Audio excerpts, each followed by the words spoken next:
এনেদৰে ভাও কৰি থকাৰ মাজতে কি আচৰিত কাণ্ড সংঘটিত হৈ গ'ল। আচলতে আপোনালোকে সেই দৃশ্যটো নেদেখালৈকে আপোনালোকে বিশ্বাস নকৰিব। তো আপোনালোকে বিশ্বাস কৰিব তেতিয়াহে, নিজ চকুৰে যেতিয়া আপোনালোকে সেই দৃশ্যটো দেখিব। তো মই আপোনালোকৰ আগত এতিয়াই সেই দৃশ্যটো দেখুৱাম আৰু আপোনালোকেও দেখিবলৈ পাব। অৱশেষত এনেদৰে ভগৱানক ভৰিত ধৰি চৰণ চুই এনেদৰে তুতি প্ৰাৰ্থনা কৰিছে। আপোনালোকে আৰু দেখিছেই শৰাই সঁফুৰা আৰু লগতে চাকি আৰু ধূপ জ্বলাই এনেদৰে ভগৱানৰ চৰণত ধৰি এনেদৰে ভগৱানক প্ৰাৰ্থনা কৰিব লগা হৈছে বা কৰিছে। আপোনালোকে দেখিছে, খন্তেক সময় পাছতে আপোনালোকে দেখিবলৈ পাব সেই বিশেষ দৃশ্যটো। তাৰ আগতে আপোনালোকে এই দৃশ্যটো এবাৰ চাই লওকচোন, দেখিছে নাই? তো এনেদৰে শৰাই চাকি আৰু ধূপ এনেকৈ জ্বলাই এনেদৰে ভগৱানক চৰণত ধৰিছে। তো আপোনালোকে সেই বিশেষ দৃশ্যটো এতিয়াই দেখিবলৈ পাব, খালি আপোনালোকে ভিডিঅ'টো চাই থাকক।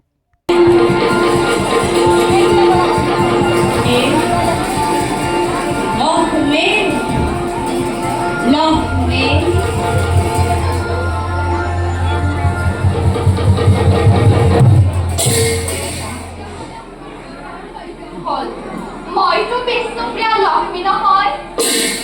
তোমাৰ এনে অভিচক্কাৰ জন্ম কৰি কৰিছে। মই সংকৰ্তাই আৰু তুমি সংকৰ মহালক্ষ্মী। তুমি যদি মোৰ কাৰ্যত প্ৰতিদ্বন্দ্বিতা কৰিব খোজা, ইয়াৰ পৰিণাম কি হ'ব পাৰে তুমি এবাৰ আপুনি কি ক'ব খুজিছে? মই একো বুজি পোৱা নাই। সকলোবোৰ বুজাই কওক। শুনা তেন্তে, আৰু অলপ দিনৰ পাছতেই পৃথিৱীত মহাপ্ৰলয় আৰম্ভ হ'ব। সাগৰৰ পানীয়ে পৃথিৱীত সমস্ত উটুৱাই পেলাব।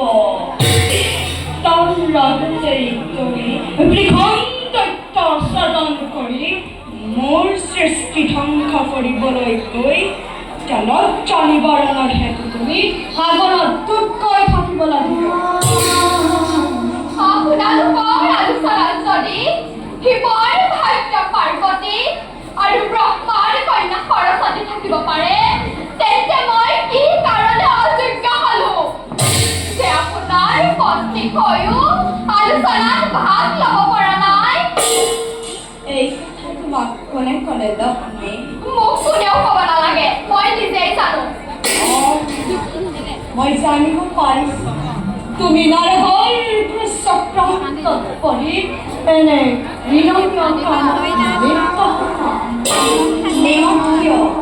তুমি জানিব লাগিছিল সঁচাক মিছা, মিছাক সঁচা কৰাটোৰ নৰতৰ যুগে যুগে চলি আহিছে।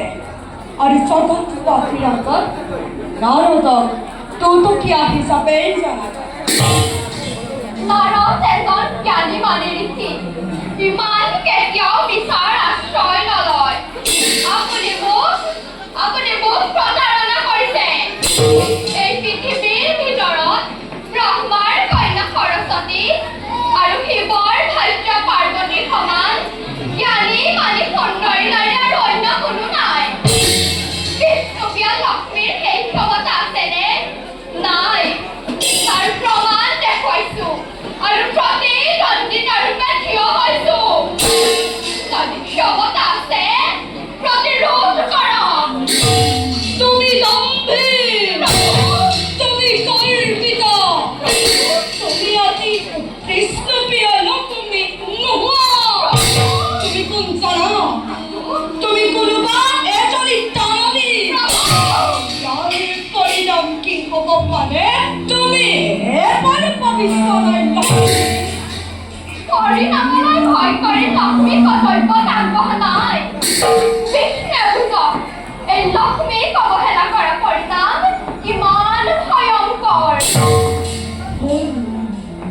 ভুল লক্ষ্মী, তুমি ভুল পথে পৰিচালিত হ'লা। এদিন নহয় এদিন ভীষণ সংকটত পৰি তুমি উদ্ধাৰ পাবলৈ হাই হাই কৰি থাকিব লাগিব। সেই কিনা তোমাৰ সহায়কৰ্তা হিচাপে কাউতো কোনো নাথাকিব। তোৰ শক্তি হেৰাই গৈছে আৰু মই এতিয়া আহিলোঁ। কিন্তু যোৱাৰ আগতেই এখন কথা কৈ যাওঁ শুনা। লক্ষ্মী ইও এক কৰ্মময়ী, ধৰ্মৰ জয় অধৰ্মৰ পৰাজয়, ধৰ্মৰ জয় অধৰ্মৰ পৰাজয়, ধৰ্মৰ জয় অধৰ্মৰ পৰাজয়। এই কথা তুমি জানিব নিশ্চয়। লক্ষ্মী মানৱলা নাৰীৰ সৈতে কাৰোবাৰ চাকৰি কথাত ভুল চাব। মহাপ্ৰলয়ত পৃথিৱী ধ্বংস হ'ব আৰু এক নতুন পৃথিৱী যাতে সৃষ্টি নহয় তাৰ ওপৰত লক্ষ্য ৰাখিহে মই এই ভীষণ দৈত্য সৃষ্টি কৰিছোঁ। মাতৃ মাতৃ মাতৃ তুমি মোক কিয় বিশ্বাসঘাতকতা কৰিলা? তাই কি বিশ্বাসঘাতকতাৰ কথা কৈছে পুত্ৰ? মই একো বুজি পোৱা নাই। মোক সকলোবোৰ বুজাই কওঁ পুত্ৰ। তোমাৰ লগতে ইমানবিলাক সুন্দৰী ৰমণী থাকোঁতে তুমি মোক কিয় সৰস্বতীৰ নিচিনা কুৰ্বা নাৰী এগৰাকীক গ্ৰহণ কৰিবলৈ কৈছিলা? সৰস্বতী কুৎসিত নাৰী? তোক কোনে ক'লে পুত্ৰ? তোক কোনে ক'লে? মোক কোনেও ক'ব নালাগে মাতৃ। সৰস্বতী মোৰ ওচৰলৈ আহি সকলো ব্যক্ত কৰি কৈছে। মোৰ চকু অন্ধ নহয় মাতৃ। মিছা পুত্ৰ, মিছা। এইবোৰ সকলো মিছা। তই মিছাতে ভুল নাযাবি পুত্ৰ, তই মিছাতে ভুল নাযাবি। বৃথা চেষ্টা নকৰিবা মাতৃ। মই জানিব পাৰিছো এই পৃথিৱীত যিমানবিলাক সুন্দৰী ৰমণী আছে সকলোবোৰ তোমাৰেই দাসী আৰু সৰস্বতী তোমাৰেই দাসী। দাসী কন্যাক মোক বিবাহ কৰাবলৈ কষ্ট দিয়া ই মোৰ পক্ষে কেতিয়াও সম্ভৱ হ'ব নোৱাৰে। পুত্ৰ, মোৰ কোনো দাস-দাসী নাই পুত্ৰ। এইবোৰ সকলো ভুল। তই মিছাতে ভুল নাযাবি পুত্ৰ, তই মিছাতে ভুল নাযাবি। মিছা মই একো নাজানো মাতৃ। জানো মাত্ৰ কৰ্তব্য নিজৰ মাতৃ ভৰি ভীষণ প্ৰতিজ্ঞা সত্যই তেতিয়াও দাসীক বিবাহ নকৰাই। মইতো তোমাৰ গৰ্ভজাতৰ সন্তান নহয়। তোমাৰ তথ্য পূৰণ কৰিবলৈ গৈ তুমি মোক প্ৰদান কৰিছিলা। তোমাৰ সেইবোৰতো মাতৃভাৱ নাথাকে। মই দাসীক বিবাহ কৰাতকৈ তোমাক বিবাহ কৰালে সমস্ত দাসী মোৰেই হ'ব। সাৱধান দৈত্য! কোন মুখে তই এই দৈত্য কৰ উচ্চাৰণ? দূৰ হা দৈত্য, দূৰ হা মোৰ সন্মুখৰ পৰা। পুত্ৰ হৈ মাতৃপত্নী হিচাপে পাব বিচাৰ? দুঃশাসনকাৰী মই মহা ভুল কৰিলোঁ। কেৱল সমাজলৈ কলংক আনিলোঁ। দূৰ হা দৈত্য, দূৰ হা মোৰ সন্মুখৰ পৰা। তোৰ মুখ চাব নাপায়। ভুল কৰিলা মাতৃ, তুমি ভুল কৰিলা। এতিয়া সেই ভুলৰ প্ৰায়শ্চিত্ত কৰা। আহা লক্ষ্মী, শুদ্ধ ভাৱ পৰিহাৰ কৰি মোৰ হৃদয়ত চিৰদিনৰ বাবে লোৱাহি জিৰণি। এখন জগত পাখিয়ে বুজাক বিশ্বই স্বাৰ্থ পূৰণ কৰিবলৈ গৈ তাৰ পৰিণাম কি অতি ভয়াৱহ হ'ব পাৰে। পাপিষ্ঠ দৈত্য!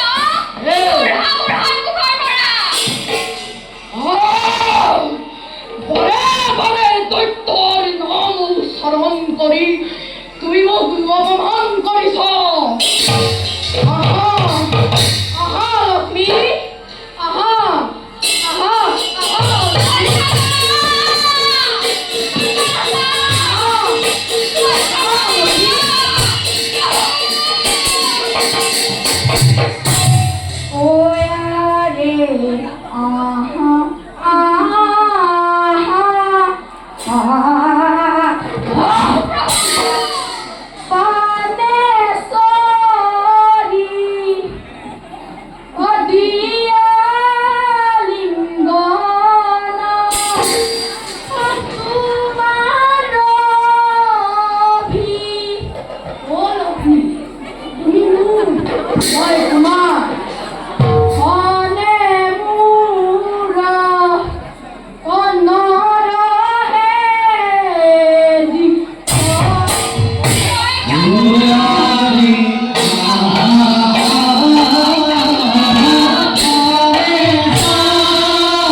তুমি জগতৰ মাতা হৈও শ্ৰী হিৰণীয় কামত লিপ্ত হলা তাৰ প্ৰতিফল ভোগ কৰিবলৈ সাজু হোৱা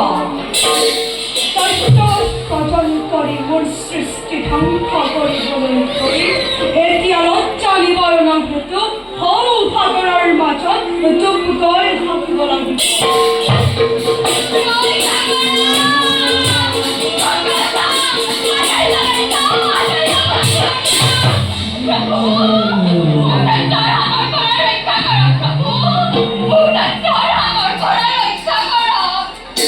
মোক তুমি স্পৰ্শ নকৰিব লক্ষ্মী তোৰ পায়ুচিত্ত হ'ব লাগিব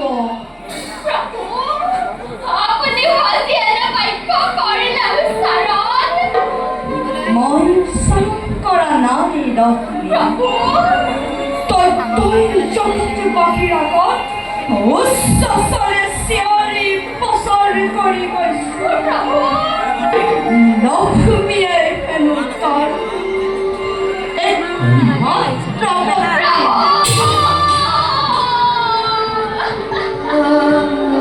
তুমি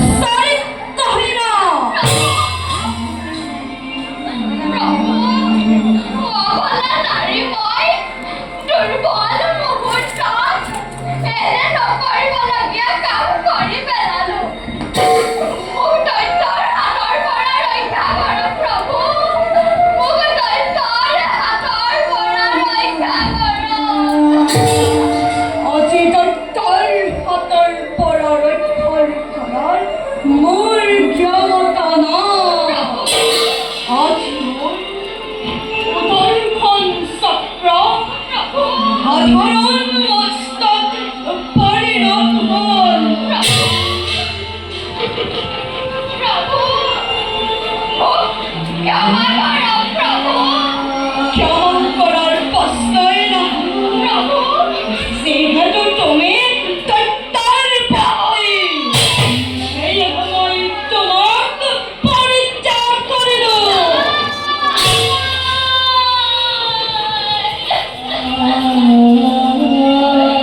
প্রভু মোর অবস্থা এতিয়া কি হব প্রভু মোক পরিত্যাগ নকৰিব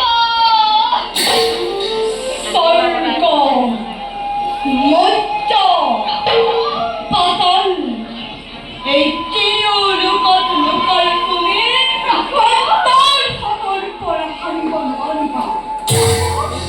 যিহেতু তাক তুমি অমৰত্বৱৰ্তী সৰ্জন কৰিছিলা।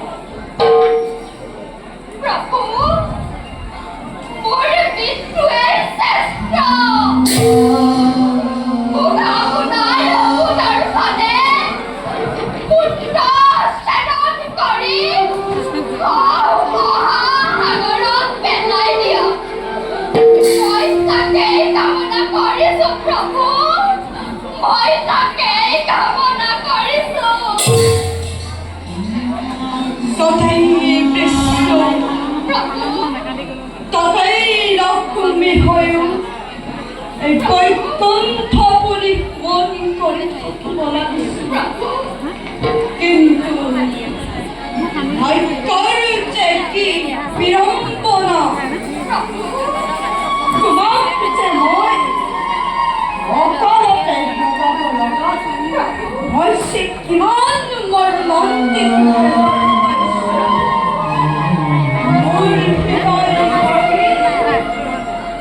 মোৰ হৃদয় ভাঙিব চুৰমাৰ হৈ গ'ল।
পলম নকৰিবা লক্ষ্মী।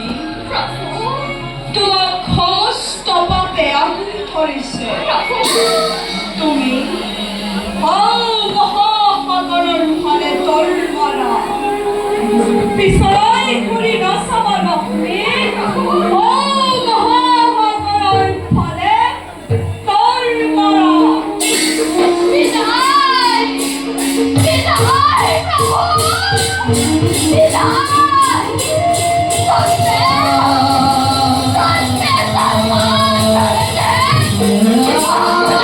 কন্যা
সাম্ৰাজ্য আমাৰ প্ৰকৃতিৰ সমস্ত ৰূপ সন্মিলিত কৰি সৃষ্টিকৰ্তাই নিজ হাতেৰে কৰিছে জগত।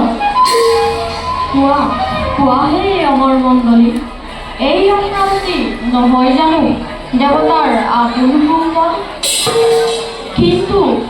কিন্তু এইমাত্ৰ দেৱঋষি নাৰদে বাৰ্তা দি গ'ল আৰু কিছুদিনৰ পাছত পৃথিৱীত মহাভয়ংকৰ মহাপ্ৰলয়ৰ আৰম্ভ হ'ব। এই পৃথিৱীত জীৱ জন্তু তৰু তৃণ মনুষ্যকে আদি একোৱে জীয়াই নাথাকিব। সকলো ডুব যাব জলৰ মধ্যত। আৰু তেতিয়া যক্ষ লক্ষ দানৱবিলাকে মূৰ দাঙি উঠিব। সেই দৈত্য দানৱজনে আমাৰ স্বৰ্গৰাজ্য আক্ৰমণ কৰিব পাৰে। তেতিয়া তাৰ উপায় কৰা হ'ব দেৱগণ। তেতিয়াহ'লে দেৱতাসকলে মৰজা পূজা পাতল খোৱাৰ পৰা বঞ্চিত হ'ব। দেৱতাবিলাকক পূজা পাতল কোনে দিব? ইয়াৰ কি ব্যৱস্থা হ'ব? মনুষ্যৰ পৰা পূজা পাতল নোপোৱাটো আমাৰ দুৰ্ভাগ্যৰ কথা। পৃথিৱীত যদি পূজা পাতল জাত যজ্ঞ আদি নচলে, তেতিয়া সমগ্ৰ পৃথিৱী অধৰ্মই চানি ধৰিব। এই ক্ষেত্ৰত নদীয়ে কি ভাবি পাইছা? দেৱৰাজ, ক'বলৈ কি আছে দেৱৰাজ? মোৰ নামততো পূজা পাতল একোৱেই নাই। মোৰ নাম জমনগৰত পাপীক শাস্তি প্ৰদান কৰা। মহাপ্ৰলয়ৰ সময়ত সকলো মৃত্যু হোৱাৰ লগে লগে মোৰ জমনগৰতো মৃত্যু আত্মাবোৰ ভৰি পৰিব। এতিয়া দেখিছোঁ সেই মিলাই ৰাখিবলৈ মোক আৰু এখন জমনগৰ নিৰ্মাণ কৰিব লাগিব। আপোনাৰ তাতেই শান্তি আছে। দৈত্য দানৱগণ আপোনাৰ ওচৰ নাপায়গৈ। আমিয়েই ইয়াৰ ফল ভোগ কৰিব লাগিব। গতিকে দেৱগণ, আমি এতিয়া বিষ্ণুৰ ওচৰলৈ গৈ ইয়াৰ এক আলোচনা কৰিব লাগিব। নহ'লে স্বৰ্গ ৰক্ষা কঠিন হৈ পৰিব। জগতকৰ্তাৰ বাদে ইয়াৰ উপায় আন কোনো দিব নোৱাৰে। আমি তালৈ যোৱা উচিত হ'ব। তেন্তে ৰৈ থকাই সময় নাই। দেৱগণ, আজিলৈ ইমানতে সভা ভংগ কৰিলোঁ।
Oh,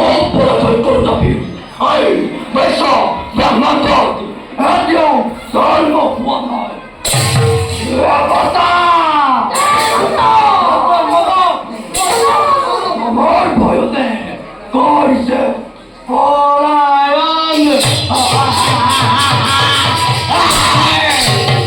কোথায় ভাই হোক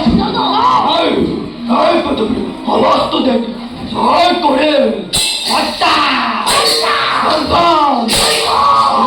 নারে নারে নারে আওয়াজ আজ বেফিকা সৃষ্টি করবে বড় বড় মহে মূর্তি চাপা তার প্রতি দয়া মমতা বেফারগুলো প্রয়োজন নয় আমার বিরুদ্ধে কেবল হত্যা হত্যা হত্যা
আমার সহস্রমুখ এই কোনো অপকার করিব না রে।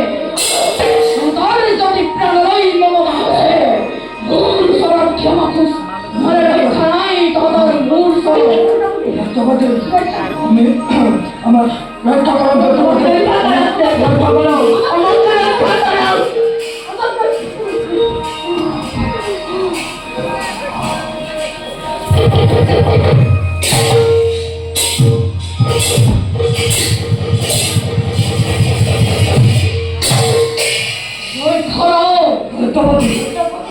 তোমালোকৰ কথাত মন্ত্ৰী হৈছো।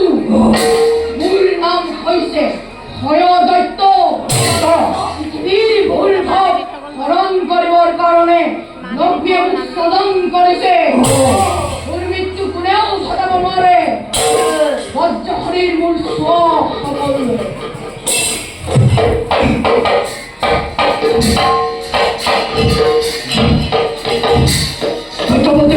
আমি বিশ্বাস কৰি সত্যপতি ঘৰে অস্তমিল আপনাৰ মন্ত্ৰ পৰে অনবৰ হয়ে গেল।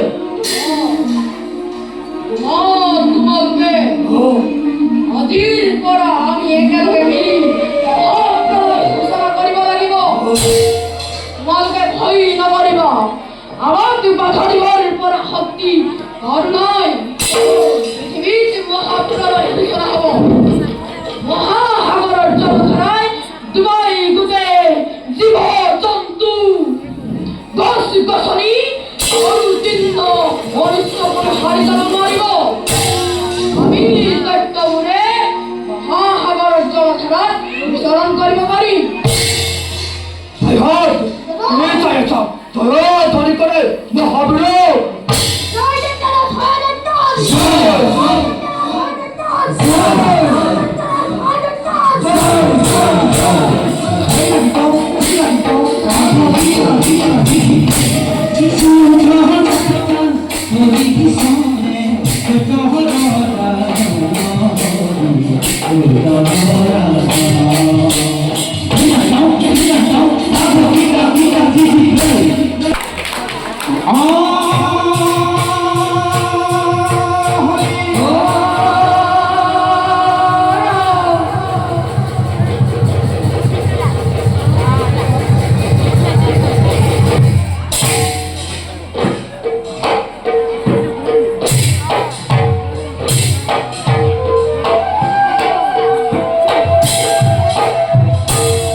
ভাবত ধৰিছে অধৰ্মৰ আগমন যেন হয় অনুমান পিতামহৰ প্ৰিয়ৱতৰ কথা অনুধাৱন কৰি কৰিছে মন সত্য যুগৰে শেষত হ'ব মৎস্য অৱতাৰ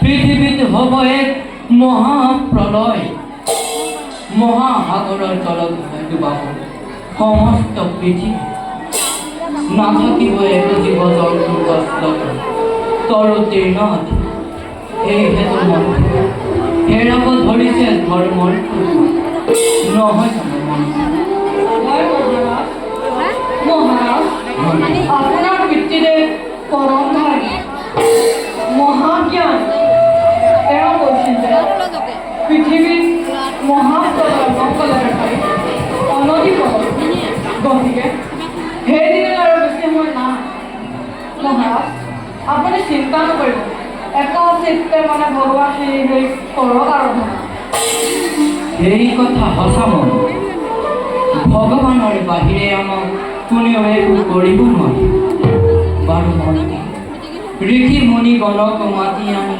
এই বিষয়ে কৰোঁ আলোচনা মহাৰাজ মন্ত্ৰী ঋষিমুনিসকলক নাই প্ৰয়োজন আপোনাৰ পিতৃ প্ৰিয়ৱতে কৈছিল যে পৃথিৱীত যেতিয়া হ'ব অমংগল তেতিয়া একচিত্ত মানে ভগৱান শিৱই কৰিলে আৰাধনা ভগৱান প্ৰতিষ্ঠিত হৈ ভক্ত কৰিব উদ্ধাৰ সঁচা কথা প্ৰিয়ৱতৰ পুত্ৰ মই নাম মোৰো সত্যব্ৰত আছে মোৰ ধৈৰ্যৰ সীমা পিতৃৰ বাক্য অনুসৰণ কৰি যাম মই কৰ্তব্য বাৰু বলা মই এই হৰি মন্দিৰত একান্ত মনে কৰোঁগৈ আৰাধনা সেই দেৱ নাৰায়ণ বলক মহাৰাজ বলা